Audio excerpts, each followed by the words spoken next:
Okay, so we're going to be tying a scud. We're going to be using a size 12 curved hook. That is a little shorter. It's a 2x short.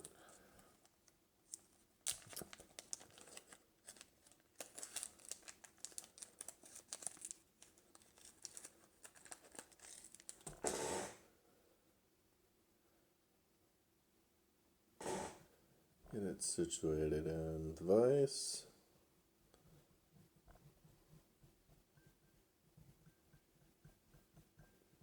You're going to be wanting to take some weighted wire. I have this 0.25 lead-free wire.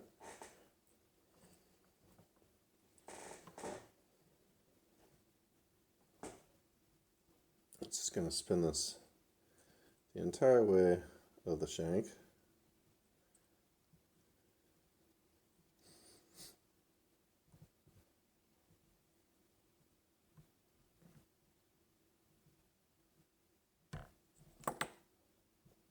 Maybe not the entire way, but pretty much down the entire thing,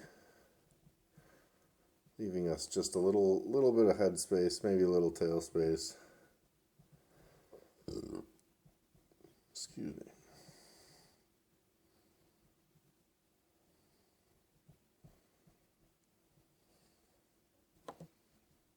All right, I'm using a Orvis 8/0 blaze orange tying thread.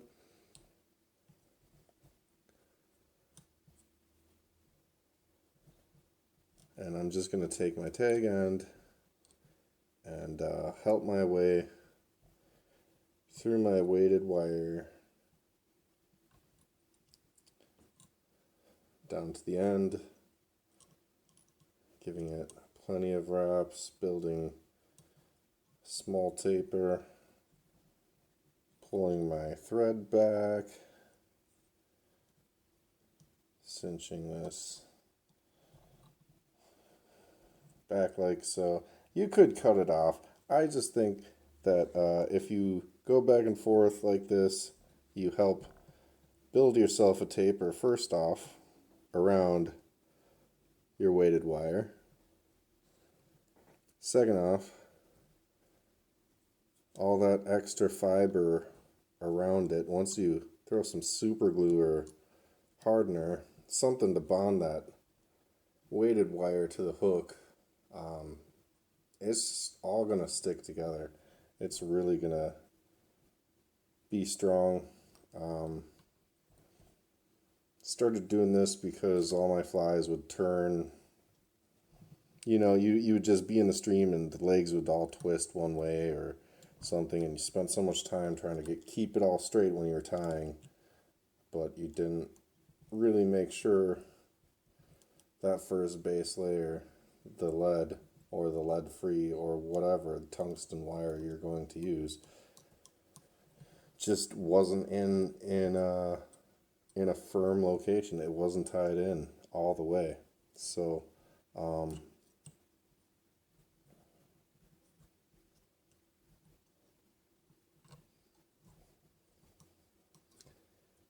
and as you can see, I've got a nice taper both ways. It sort of just helped out adding some material in there just to build it. We're going to take some copper wire. Today I'm going to be using a red.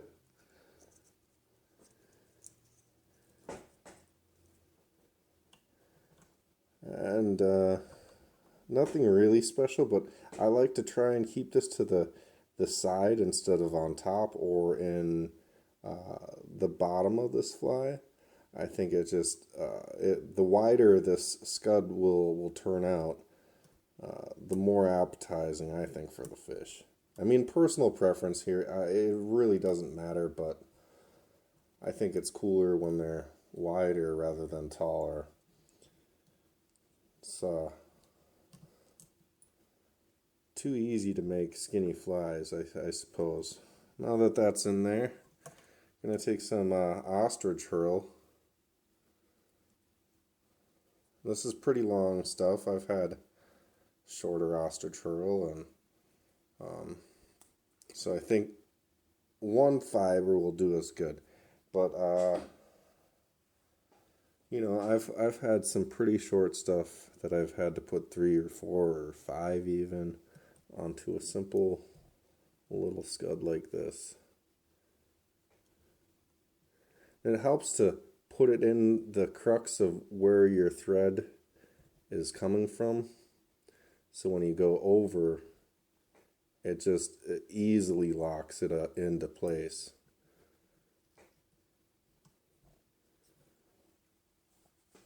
Now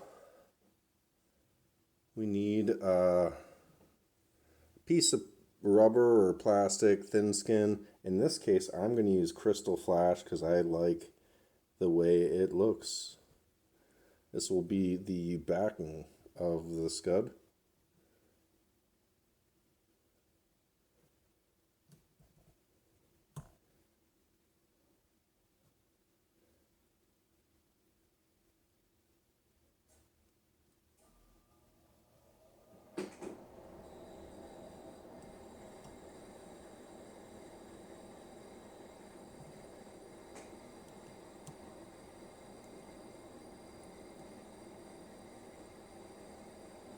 Alright, now that everything is tied in, we're going to work our thread up here to the front.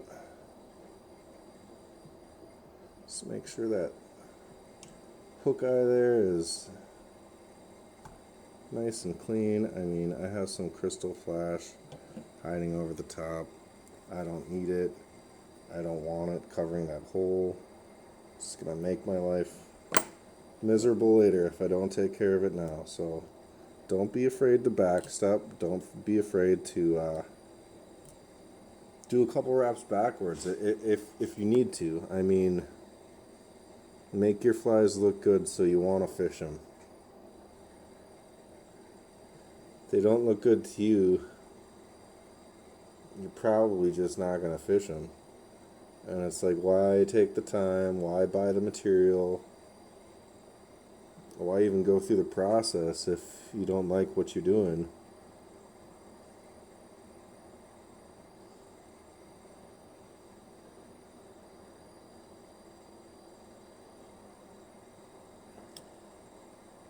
This longer piece of ostrich roll, I think, will make it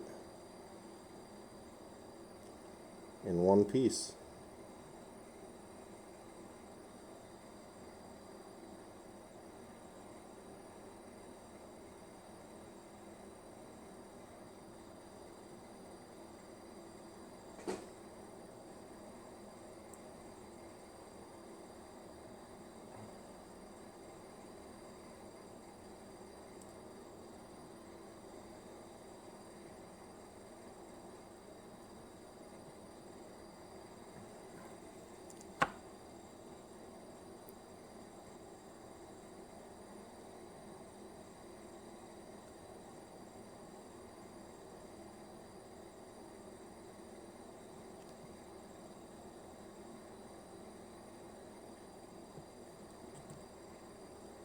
Alright, now that we're all the way through, I'm just going to pull it forward and capture it, if I can.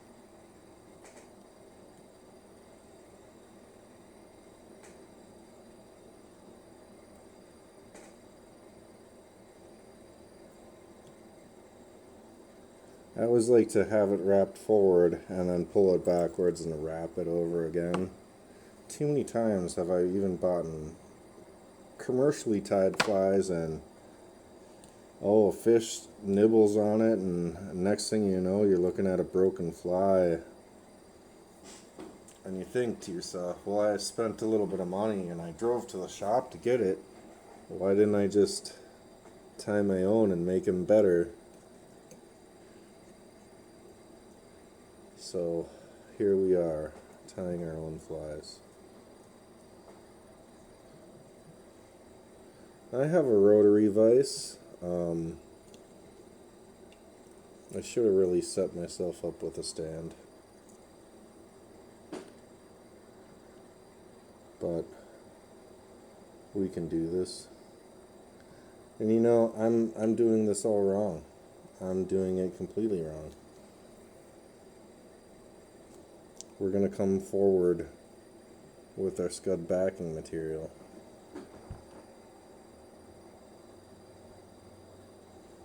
Looks like I need to unwind one more time. Alright. So, yeah. That would have looked dumb. Anyway.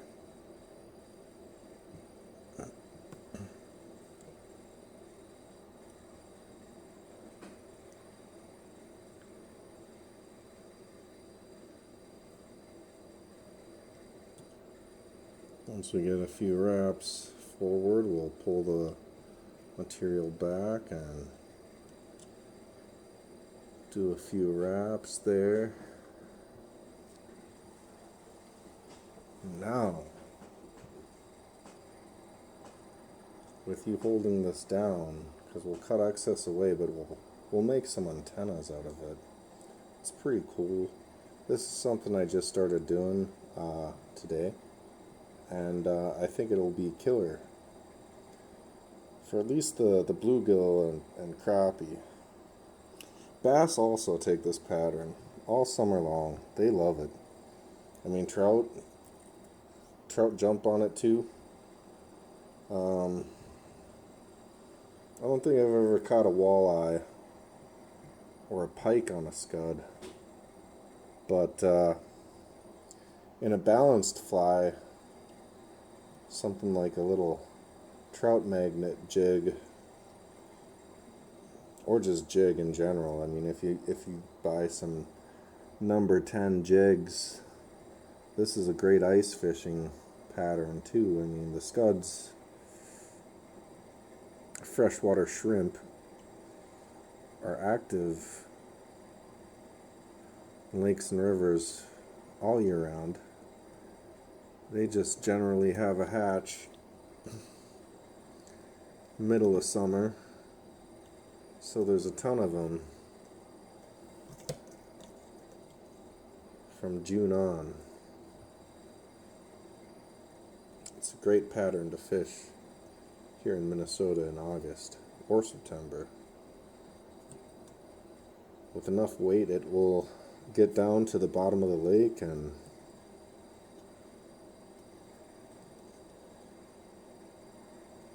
get you all the panfish you'd like, or sink in the current and stimulate for some trout.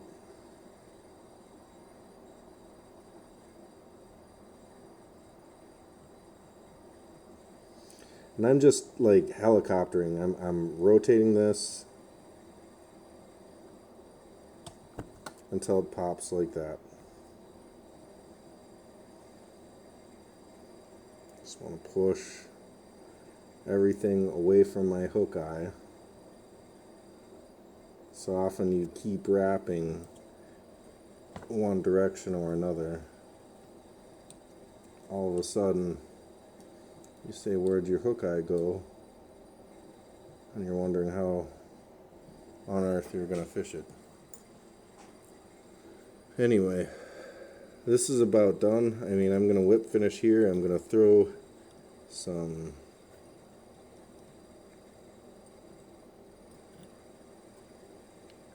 UV resin epoxy over this, and I'll throw one more for good measure.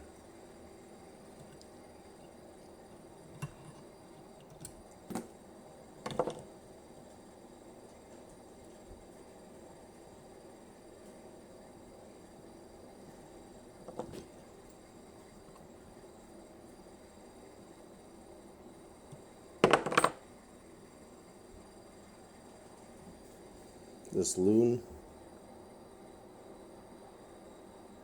is going to try and go light.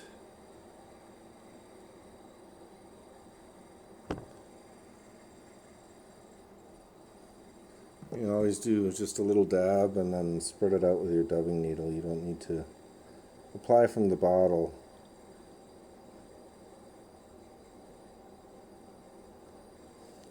And maybe I need a little bit more. The last one I did of these, I threw too much of this on, and well, it's hard to get it back in the bottle after it's out.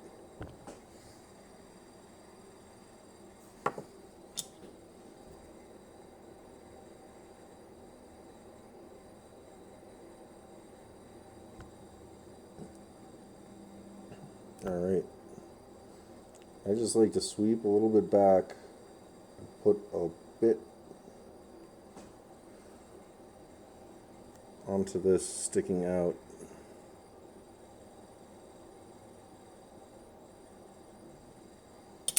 Before I come in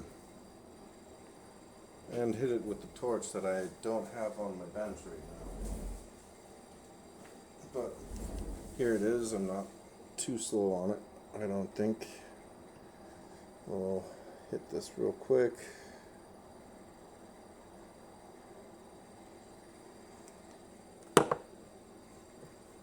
Take our brush.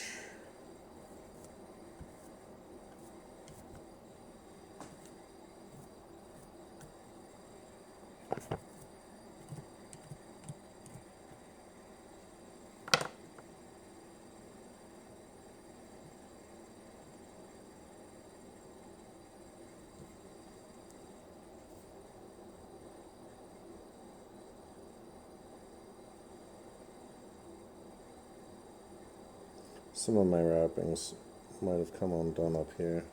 And I sort of spotted it before, but I didn't really want to like trim or do anything until I had some glue on it. But I think I'm just going to put more glue on it. Call it a day.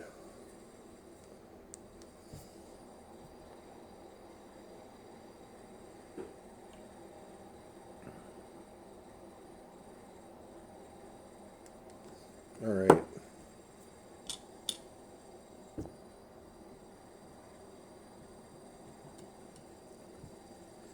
Now we've got all this excess. We're going to trim to the length that we want the antenna.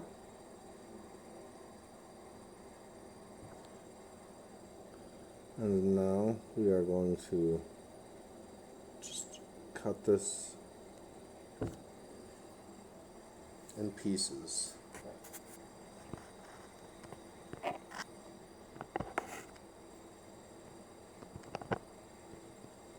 Sorry about that. I just wanted to zoom out and show you guys so I don't have to lean so far for the camera.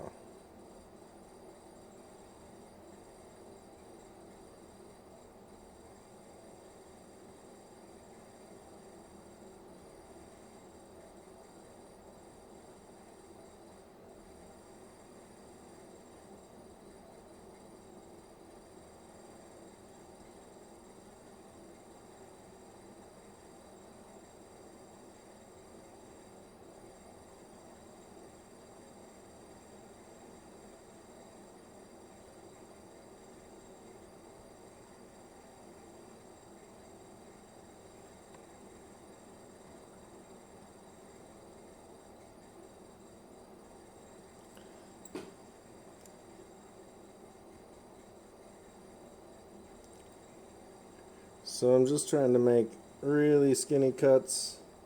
I mean, I've obviously screwed some of them up, but there's a few strands here, and they're going to play really well with the light. Make the fish interested. I hope you enjoyed this pattern. Remember to get outside, fish, before you like and subscribe. Anyway, till next time, eat some fish.